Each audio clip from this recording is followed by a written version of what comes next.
Here we are again, driving and talking. My name's Mark. Welcome to the channel, or welcome back to the channel. I'm going to do it right off the bat this time. Like, subscribe, hit the notification, comment, and your life will be better. You know it will be, because I'm an INFJ and I can tell the future, and your future is bright if you do those things. We're talking about loneliness and INFJ, where it seems to be a never-ending subject, but on this one, I'm going to stay ultra-focused, so not much of a need to bear with me. But why are INFJs lonely? Well, because that's the signal we're sending to the world. We want to be lonely, first of all, or we want to be alone. We want to be left alone, and we're okay. It's that simple. Stop sending those signals, and you will immediately have more people flooding into your life, wanting to know what's wrong, wanting to know if you're okay, wanting to hang out, wanting to come over, all that stuff. It's that simple. Now, how do you do that? Well, that's, and do you really want to do that? I'm not sure you do. If you did, you wouldn't be searching for why are INFJs lonely. You would be searching for why do so many people shit on INFJs, or why are INFJs magnets for idiots? So we send these signals that says we want to be alone. That's the issue. That's what it's all about. So it's no real wonder that we're lonely, because first of all, we are loners. We get along fine without, at least externally, we get along fine without other people's input. We don't have to have it. And most of the time, it's an aggravation to suppress our urge to correct those people around us. And then the next one is we're okay. So we are this, right? Let's see if I can do this and drive. We are this.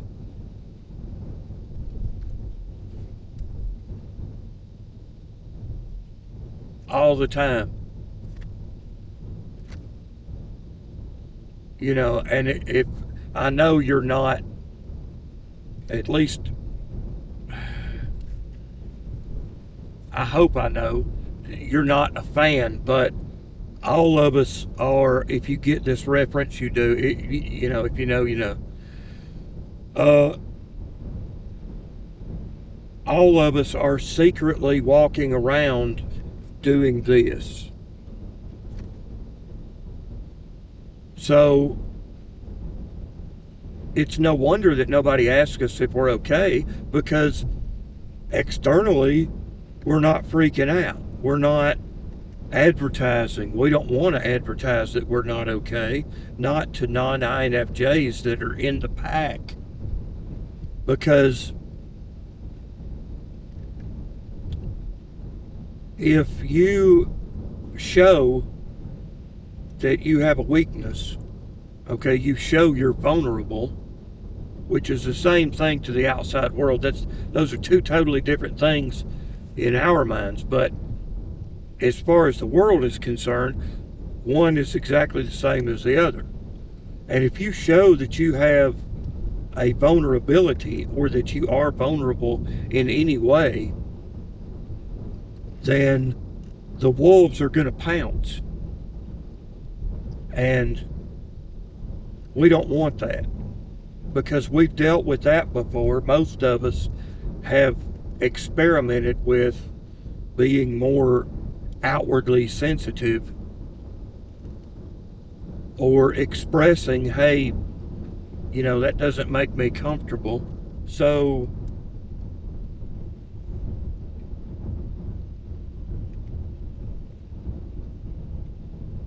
we still show that we want to be alone. We show that we're unaffected by the world. We show we want to be alone by just not seeking out groups and trying to fit in, because we don't need to. We have no need for that. We want the friendship and the camaraderie that comes along with that, but we're not willing to jump through the hoops that everybody else is willing to jump through to get that. So the price is too high, so we just don't do it. Or we have no interest in the activities that are going on, and nobody wants to do what we want to do. So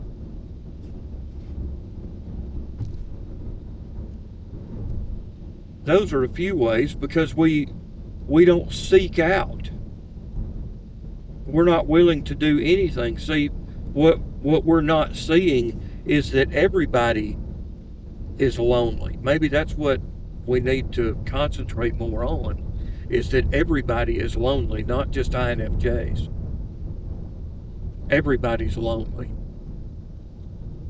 The people that we're looking at and going, oh, they've got all these work friends, they get together at work and they're all talking and doing all this, and then they go out after work and they eat and have fun and do whatever. And,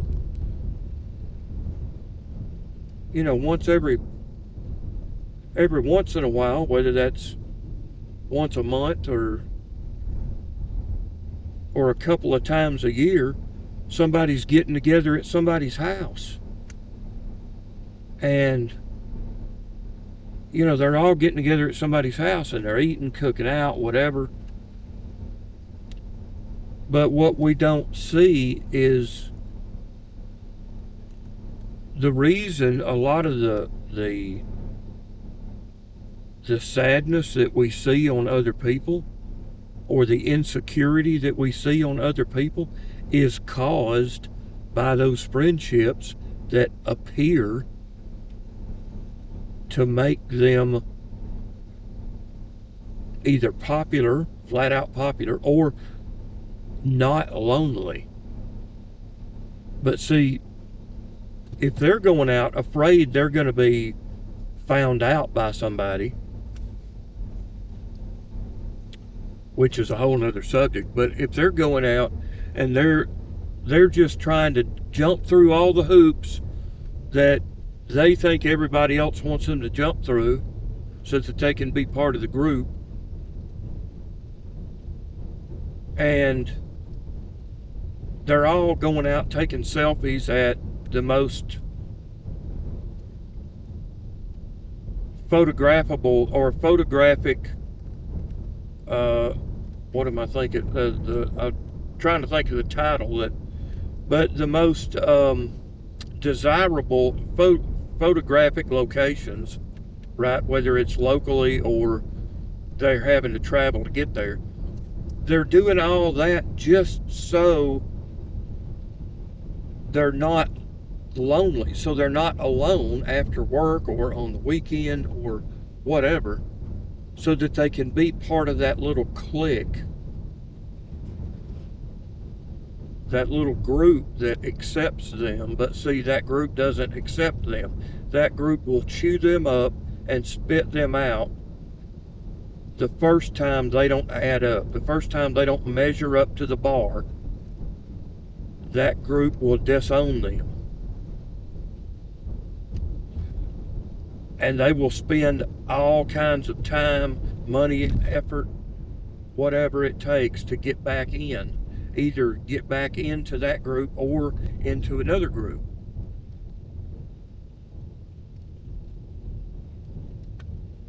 And we're not willing to do that. We also look okay all the time, because that's what you see. It's just this, we're always okay. We don't need to be checked on. Well, we do need to be checked on, but we don't look like we need to be checked on. Why are you ever going to ask somebody if they're okay if nothing phases them? They're always flat, or they always have a flat affect or effect, whichever. Flat affect.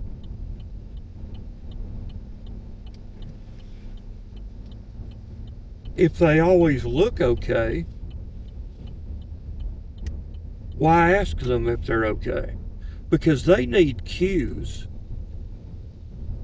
for them to do things. They need obvious visual cues for them to notice something and then take action. So you need to be noticeably disturbed or be bringing some dirty laundry to work so that people can have a cue that's strong enough to ask, is everything okay?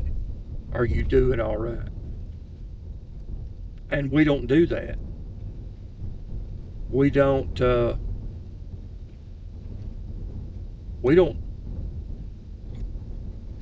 because here's the thing, we've done it in the past, but what happens is we say the truth, the other person is immediately overpowered by whatever it is, the truth of the thing, or the psychological or emotional or spiritual weight, or a multiple of those things, and the weight that it causes or that it carries with it. And they immediately back away, because we're not talking about, that new car that we really couldn't afford anyway, just got a scratch on the door, and we don't know if the extended warranty and the upgraded white glove treatment that we also paid for, which is why we can't even afford to eat at work or drink a Coke at work, because we can't afford to buy the thing, because every dime we've got is going into that car. And we're just overwhelmed because now there's a scratch on the door. I mean, yeah, that would bother us. I mean, I'd probably lose sleep over it, but I would never be in that exact situation, because I'd never spend every dime I've got on a car. There's other things that need to take up my money rather than a car. That's me personally, but for an example, it stands. If what we bring to the table is too heavy for other people to be able to say, well,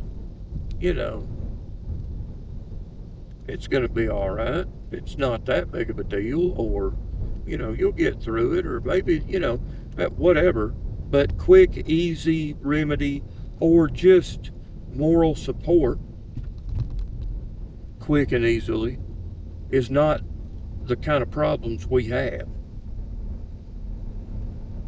The kind of things that bother us, if we showed it, freaks out the other types for the most part.